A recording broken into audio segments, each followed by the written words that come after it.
Et coucou, c'est Sandeline, comment ça va aujourd'hui? On se retrouve pour le jour 5 du challenge, se libérer de l'emprise affective pour s'aimer soi.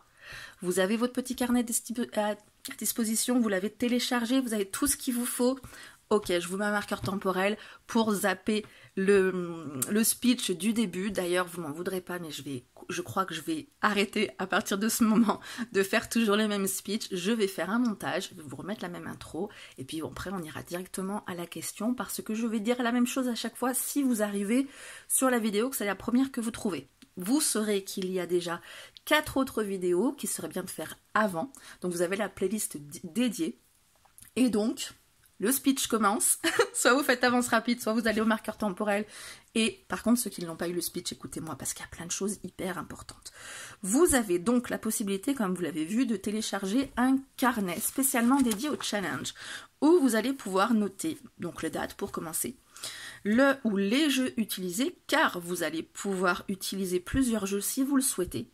J'ai pensé le challenge à la base pour utiliser toujours le même jeu, parce que je trouve ça intéressant de voir des cartes qui peuvent revenir, ou des éléments visuels qui peuvent revenir, mais ceci dit, on peut le faire aussi avec d'autres jeux. Hein. Vous pouvez avoir plusieurs jeux et vous dire, tiens, j'ai plein de cartes où il y a du soleil, où il y a des fleurs, où les gens sont assis, j'ai plein de deniers, j'ai plein d'épées. Voilà, vous pouvez remarquer ça, même d'un tarot à l'autre. Vous pouvez aussi utiliser n'importe quel autre jeu, du moment que ça vous convient. On m'a demandé pour le Petit Lenormand. Le Petit Lenormand, oui, pas de souci, seulement je vous invite tous les deux à piocher une carte, d'en piocher 2 à chaque emplacement d'une carte, puisque le Petit Lenormand parle beaucoup plus en termes d'association. D'accord? Vous pouvez utiliser le Béline, vous pouvez utiliser la triade, vous pouvez utiliser ce que vous voulez, du moment que ça vous convient. Voilà, d'accord? La seule règle dans les cartes, c'est de faire les choses comme on le sent, au feeling. C'est le seul moyen de laisser votre intuition prendre un peu de place, et de plus en plus au fur et à mesure.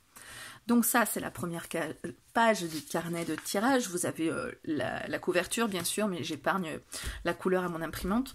Vous aurez à la... Je ne sais pas si vous avez entendu un bruit, il y a mon chat qui vient de rentrer, de m'interrompre. Oh, le vilain.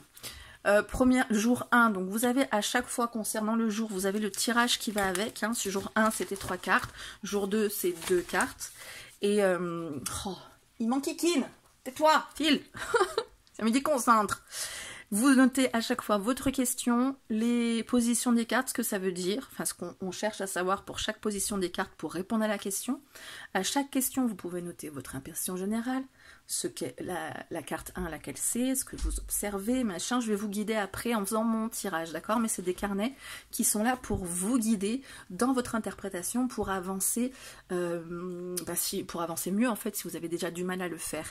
Vous avez aussi, donc ce carnet de tirage, pardon, vous pouvez le télécharger via le lien en description.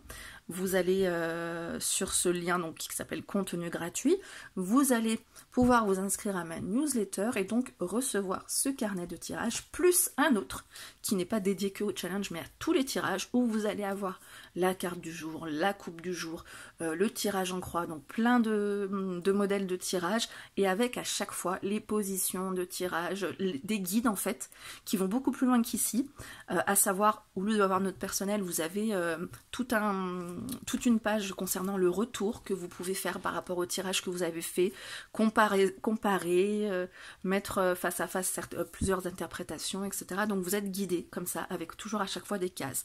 Donc ça, c'est si vous vous inscrivez à ma newsletter.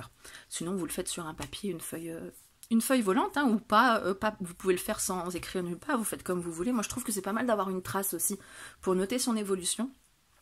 Parce que vous le verrez aussi à la fin du carnet, on va faire le bilan du challenge, ce que je vais faire concrètement, et un journaling si on le souhaite pour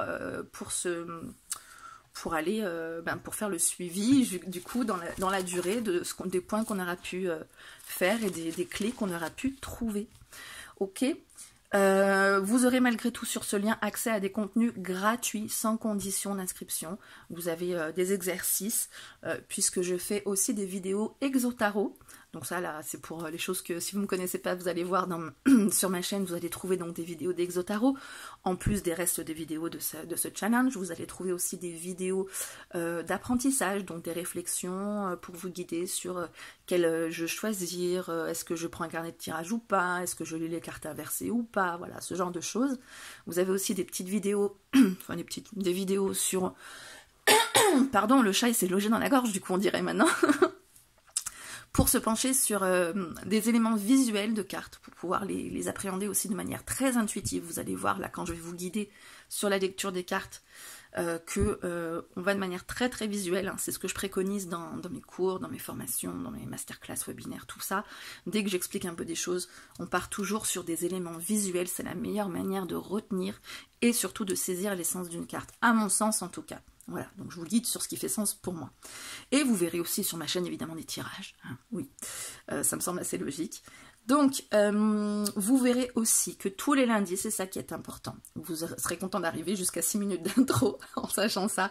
Tous les lundis, je procède au tirage au sort d'une question, donc au hasard, à laquelle je réponds au hasard, gratuitement. Voilà, c'est cadeau, c'est pour moi, j'ai envie de vous faire plaisir aussi, vous verrez, il y a pas mal de contenu gratuit, de temps en temps, bah voilà, j'ai envie de vous faire plaisir, je vous fais des lives quand je peux, et donc cette question-là, si vous voulez avoir une chance d'être tiré au sort, il faut la poser. Il faut la poser, bien sûr, vous la posez comment? En commentaire, ou alors vous pouvez la poser par mail ou par message privé sur Messenger, Insta, pour pouvoir préserver votre anonymat, auquel cas on mettra monsieur machin, madame truc, et puis on posera votre question. Surveillez bien déjà la vidéo qui va arriver pour y répondre, donc abonnez-vous pour pouvoir avoir les notifications des prochaines vidéos, donc des réponses à vos questions, des challenges, de tout ça, et surveillez bien les réponses que je peux vous apporter, parce que en réponse à votre question, je vous pose d'autres questions. Parfois, j'ai besoin de précision pour pouvoir poser votre question et avoir une réponse pertinente. Voilà, donc surveillez bien la réponse, et tous les lundis, j'ai plaisir à vous offrir un tirage. Voilà. Bonne petite intro de 7 minutes, elle était moins longue que les autres, hein, parce que du coup maintenant je sais où je vais. Je pars tout de suite sur la question, donc c'est une question à 2 cartes, donc j'ai repris jour 2 parce que je vous avoue que j'ai pas imprimé les 25 tirages, hein, moi je le fais plutôt sur ordinateur, donc c'était juste pour vous montrer. Jour 5, ça demande 2 cartes, donc la question, vous la notez ici, moi je vais pas écrire parce que ça fait 3 fois que j'efface déjà, et j'aime bien quand c'est propre. Donc vous écrivez ici votre question, donc la question du jour, les croyances limitantes à l'origine de ma mésestime. Parce que quand on manque d'amour de soi, c'est parce qu'on ne s'estime pas vraiment, d'accord? On l'a vu sur les jours présents, on a vu comment déjà travailler sur poser ses limites et sur plein d'autres choses. Aujourd'hui, on va voir quelles sont les croyances limitantes, parce que souvent ce sont des croyances limitantes qui en sont à l'origine. C'est pas pour dire 100% du temps, hein. Moi de mon point de vue c'est plutôt 100% du temps, mais bon je ne détiens pas la vérité absolue, donc c'est peut-être pas 100% du temps, mais bon on a tous des croyances limitantes, ça c'est sûr. Et on va tirer 2 cartes pour répondre à cette question des croyances limitantes qui sont à l'origine du manque d'estime de soi. La première, c'est quelle est ma croyance limitante principale, hein, j'ai une croyance limitante, comme je vous disais, on en a tous, plusieurs normalement, mais la croyance limitante qui vous bloque le plus dans votre épanouissement. Donc vous pouvez noter la question ici, quelle est ma croyance limitante principale? Et ici, quelles sont les expériences passées qui sont à l'origine de cette croyance limitante. Parce que la croyance limitante s'est ancrée à l'occasion d'une expérience qui n'est pas forcément traumatisante. Attention, hein, on peut avoir des éléments qui apparaissent, enfin des situations qui paraissent très traumatisantes dans une vie et qu'on a géré, que notre inconscient a géré de manière pas plus difficile que ça en fait, et puis des expériences qui semblent anecdotiques, qui ont été un vrai traumatisme. C'est comme ça, l'inconscient il en fait qu'à sa tête, et donc c'est intéressant de plonger au cœur de ça pour comprendre qu'est-ce qu'il a mis dans les tiroirs de traumatisme, ou en tout cas d'expériences douloureuses qui ont causé des croyances limitantes, et voilà, donc on va avoir des réponses à cette question aujourd'hui. Du coup, je tire les cartes avec vous. C'est pas forcément pour s'intéresser à ma petite personne, c'est pour vous guider dans la lecture des cartes par rapport au carnet de tirage que je vous ai fait. Donc voilà, si vous avez envie d'être guidé aussi, restez avec moi. Voilà, vous pouvez noter aussi, je ne l'ai pas dit tout à l'heure, mais mon impression générale, ça va être ce qui se dégage par rapport aux 2 cartes déjà sorties. Il y en a qui tirent les 2 cartes en même temps, vous pouvez le faire. Moi, je tire une puis l'autre. Donc je vais faire une, puis l'autre, et après mon impression générale. Et notez, c'est important aussi si vous avez des cartes qui reviennent. D'accord? Des cartes que vous avez déjà eues précédemment, une fois, deux fois, c'était mon cas, donc je l'ai noté, je trouve ça intéressant, et quand on fera le bilan, vous pourrez voir s'il y a des cartes qui sont ressenties un sacré paquet de fois, et d'autres qui ne sortent jamais, parce que les cartes qui sont absentes des tirages sont aussi intéressantes que celles qui sont là. Allez, les croyances limitantes à l'origine de ma mésestime, et donc ma croyance limitante principale, c'est quoi? Ma croyance limitante principale, qu'est-ce que c'est? Vous pouvez regarder d'abord comment je tire les cartes et faire ensuite le vôtre. Ou vous pouvez mettre pause. Vous pouvez, voilà. Ou vous pouvez le faire avant et regarder ensuite comment moi je fais pour voir déjà la difficulté laquelle que vous rencontrez. Et ensuite comment je fais. Peut-être que ça va vous aider à vous dire ah mais oui, je vais faire comme ça. Ou pas. Peut-être que vous allez vous dire ouais non, ce qu'elle fait c'est un peu con, je vais pas faire comme ça. Donc ça va vous aider à définir votre manière de faire, quoi qu'il en soit. Donc allez, la croyance principale, croyance limitante principale. Je vais prendre cette carte, le 2 de Pentacle. Si vous tirez les deux cartes en même temps, je vais le faire pour une fois, tiens, en même temps. Parce que j'ai pas fait hier. De temps en temps, je vais le faire pour vous guider sur ce chemin-là aussi. Je peux tout faire. Et l'étoile. Ce qui est intéressant, c'est que l'étoile, je l'ai déjà eu sur le premier tirage. La croyance limitante, déjà ce tirage me parle complètement, j'ai déjà toute l'interprétation en tête, mais on va aller ensemble. 2 de Pentacle, pour moi, c'est le jongleur qui jongle dans toutes les tâches du quotidien. Donc voilà, déjà ça, c'est ma croyance limitante, c'est devoir toujours tout faire en même temps. Voilà. Donc, penchons-nous sur la carte, parce que ça vous vient peut-être pas comme ça d'emblée. Première chose que vous faites, c'est observer. Les mots-clés, on s'en fout. La signification théorique, on s'en fout.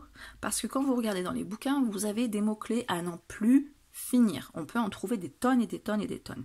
Pour savoir lesquels vous allez retenir, vous observez. D'accord? Vous allez voir des choses que vous n'avez pas forcément vues avant sur la même carte. Vous allez revoir des choses que vous avez déjà vues avant. Vous n'allez pas voir des choses que vous avez vues avant. C'est vraiment sur l'instant T. Qu'est-ce que j'observe? Déjà, j'observe 2 sphères. Ah, mais il y a un pentacle aussi dans celle-ci, j'avais jamais vu. Donc, deux sphères, une rouge, une blanche, ok. Elle tient ça avec des fils, il y en a une en haut, une en bas. Il y a une main, elle est bizarre cette main, regardons de plus près. Comment elle tient sa ficelle, là, c'est un peu bizarre. J'avais jamais observé ça, vous voyez. L'autre, c'est derrière sa main, donc on voit, ouais. Il y a une impression quand même de transversalité. Derrière, on ne sait pas ce que c'est de l'eau, du goudron, bon bref, il y a du vent aussi. Il y a du vent, hein. Elle est en pull, il fait frais, hein, quand même. Ça c'est plutôt un sac à main, ça c'est quoi? Donc il y a des choses qu'on contient ici, il y a des choses aériennes ici. Donc peut-être jongler entre du matériel et des réflexions. En même temps le pentacle c'est des deniers, donc du matériel. Ok, donc ça c'est ce que j'observe. Maintenant les mots-clés qui me viennent, bah alors jongler, c'est le premier mot-clé qui m'est venu. Des choses qui sont opposées, hein, transversales, opposées. Moi, le mot-clé qui me vient, c'est jongler. Vous voyez, vous n'êtes pas obligé d'aller plus loin que ça. Se dire, il faut que je mette 10 mots-clés, parce que dans tous les bouquins que j'ai vus, il y en avait 20. Si j'en mets pas 10, ça va pas du tout. Non, moins vous en avez, à la limite, plus vous êtes clair dans votre interprétation. J'aurais pu mettre que jongler. Jongler. J'ai pas donné mon impression générale avant. Mon impression générale, c'est qu'on a 2 choses là-haut. On a des ficelles avec 2 ronds, là, comme ça, en haut. Donc on a de la hauteur aussi qui se fait. C'est qu'on est dans des couleurs, non pas dans des couleurs chaudes, c'est 2 nanas, à chaque fois il y en a une debout, une assise, voilà, mon impression générale. Donc les mots-clés, j'y reviens, jongler. Donc quelle est ma croyance limitante principale? C'est que je dois jongler. Qu'est-ce que ça peut vouloir dire ça? Pour moi, je peux le noter en début d'interprétation, c'est que je dois tout faire en même temps. Ça c'est ma croyance limitante, de devoir tout faire en même temps. Ok, bon ça me parle plutôt pas mal, hein. Deuxième carte, qu'est-ce que j'observe dans la deuxième carte? Et on parle des expériences passées qui en sont à l'origine. Avant de se poser cette question, on observe. Donc on a une lumière tout en haut là, une lumière tout en haut, avec une ficelle qu'elle attrape là. Elle l'enroule autour de sa main là, par rapport à l'autre là. Elle n'a pas envie de la lâcher sa ficelle, hein. Puis elle a du jeu aussi, hein. Elle a du mou, comme on dit. Il y a aussi du vent là, il y a beaucoup de vent partout, hein. C'est un peu aérien, on a les étoiles qui montent. Elles sont jusqu'en bas, tiens, comme des lucioles. C'est des paillettes, de la poussière d'étoiles. Voilà. Elle a des bracelets, elle est en robe, assise, elle est assez féminine, hein, ma foi. Violet. Violet, c'est assez... pour moi, le violet, c'est la spiritualité, donc ça nous monte encore sur quelque chose d'aérien. Je vois ça. Là, c'est vraiment attaché, hein, l'étoile. C'est pas juste une ficelle, il y a vraiment un lien. Ok. Elle éclaire pas mal aussi, cette étoile. Ok. Qu'est-ce qu'on peut observer d'autre? C'est bon, c'est tout? Alors, et les mots-clés qui viennent par rapport à ça? Lumière. J'ai envie de dire espoir tout de suite, parce que sans même regarder la carte, pour moi, l'étoile, c'est espoir, donc elle est espoir. Elle regarde, elle y tient, vraiment. Elle y tient à sa lumière, elle s'accroche à sa lumière. S'accrocher à sa lumière, on s'en fout si c'est pas un mot-clé spécifique. S'accrocher à sa lumière. Regarder la lumière, se diriger vers la lumière. En fait, non, elle se dirige pas parce qu'elle est assise. Donc elle est plutôt passive, effectivement. Elle n'est pas debout en train d'avancer. On est d'accord? Elle est assise, elle est passive, mais elle a le regard dirigé vers la lumière. Donc elle agit pas ou pas encore. Alors, du coup, elle espère, en fait. Hein. Elle espère, tout simplement, puisqu'elle n'avance pas, mais elle regarde là-bas en avant. Donc on peut dire que c'est plutôt une notion d'espoir, on est d'accord? Voilà, donc espoir, je le note pas vraiment. Et donc la question, c'était quoi? La question, c'est quelles sont les expériences passées qui sont à l'origine de ma croyance limitante que je dois tout faire en même temps. L'expérience passée, c'est l'espoir. Qu'est-ce qu'on peut dire? Que, vu qu'on est sur des expériences un peu douloureuses, c'est l'espoir qui a été flop, j'ai envie de dire. D'ailleurs, on a cette personne qui s'y accroche parce que du coup, peut-être qu'elle a vécu des expériences compliquées où l'espoir n'était pas... Enfin, les faits n'ont pas été à la hauteur de ses espoirs. Peut-être qu'elle agit pas assez aussi, puisqu'elle est assise, on l'a dit. Donc, les expériences passées qui en sont à l'origine, peut-être que j'ai pas assez agi. Ça me paraît pas cohérent, parce que là, on parle de quelqu'un qui jongle et qui fait tout en même temps. Donc c'est pas... faut chercher aussi la cohérence. Hein. Donc c'est plutôt quelqu'un qui serait sur des espoirs déçus, j'ai envie de dire. Et peut-être qu'elle ne fait plus rien maintenant, aujourd'hui, parce qu'elle est déçue. Alors après, il faut voir avec la cohérence, avec les faits aussi. Non, c'est pas ça, puisque je fais plutôt plein de choses en même temps. Donc peut-être aussi qu'on me donne le message de ralentir. Donc voilà, en fait, du coup, on peut tirer ça. Mon interprétation, c'est que ma croyance limitante, c'est que je dois tout faire en même temps. Peut-être parce que je n'en ai pas assez fait, pour moi. Le fait d'être assis aussi, les espoirs déçus, ou je n'en ai pas assez fait, ou quoi que ce soit. Vous voyez? Et là, on ne cherche pas qu'est-ce que veut dire le dos de pentacle, qu'est-ce que veut dire l'étoile. On a vraiment observé, on a noté ce qu'on observait, on a sorti des mots-clés qui nous venaient. S'il n'y en a pas qui sont venus, il n'y en a pas. Hein. Si vous regardez la vidéo d'avant ou celle d'avant, impression générale, je fais « j'ai rien qui me vient ». Eh bien, il n'y a rien qui vient, vous passez à la suite. Pour ça que je mets une trame aussi pour vous guider. Hein. Voilà. Le tirage est terminé. Maintenant, on va passer à la question 6. Enfin, maintenant, va falloir patienter. Hein. C'est demain la question 6. Si vous ne l'avez pas déjà fait, allez télécharger vos carnets de tirage. Vous allez voir, ça va bien vous aider pour cheminer sur votre interprétation et surtout sur votre challenge. Si ce n'est pas déjà fait, pensez à vous abonner pour pouvoir recevoir les notifications des prochaines vidéos, notamment les réponses aux questions que vous pourriez poser en commentaire. Donc, posez-les ou de manière privée si vous préférez, pour avoir une chance d'être tiré au sort. Je crois que je vous ai tout dit, tout répété. Voilà, la vidéo est assez longue là maintenant, 18 minutes.